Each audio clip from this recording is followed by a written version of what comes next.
Maging laging handa.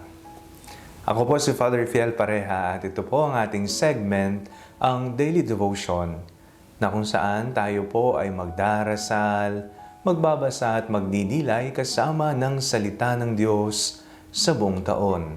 Manalangin tayo. Sa ngalan ng Ama, ng Anak at ng Espiritu Santo. Amen. Halina, banal na Espiritu, liwanagan mo ang aming puso at isip, nang maunawaan at may sa buhay namin ang iyong salita. Amen.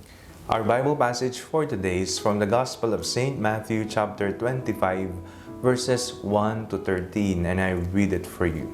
Then the kingdom of heaven will be like this. 10 bridesmaids took their lamps and went to meet the bridegroom. 5 of them were foolish, and 5 were wise. When the foolish took their lamps, they took no oil with them. But the wise took flash of oil with their lamps. As the bridegroom was delayed, all of them became drowsy and slept. But at midnight there was a shout, "Look, here is the bridegroom. Come out to meet him." Then all those bridesmaids got up and trimmed their lamps. The foolish said to the wise, "Give us some of your oil, for our lamps are going out." But the wise replied, "No, there will not be enough for you and for us. You had better go to the dealers and buy some of yourselves." And while they went to buy it, the bridegroom came, and those who were ready went with him into the wedding banquet, and the door was shut. Later, the other bridesmaids came also, saying, "Lord, Lord, open to us." But he replied, "Truly I tell you, I do not know you. Keep awake therefore, for you know neither the day nor the hour." Napakasakit po sigurong pakinggan kung sasabihin sa atin ng Panginoon, "Hindi ko kayo kakilala, umalis kayo sa aking harapan."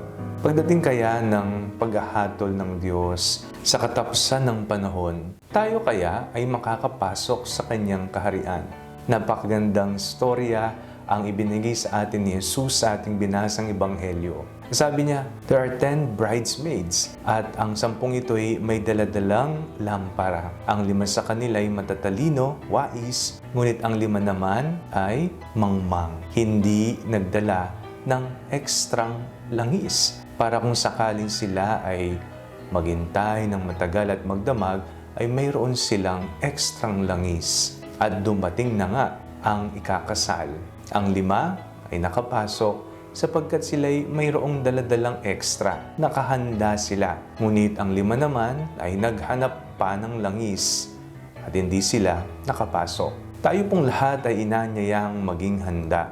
Hindi po natin alam kung kailan darating ang Panginoon, ang second coming, ang parusiya na tinatawag. Pero ang ating araw-araw na pamumuhay ay maaari nating gawing paghahanda sa pamamagitan ng pagsunod sa Kanyang kautusan.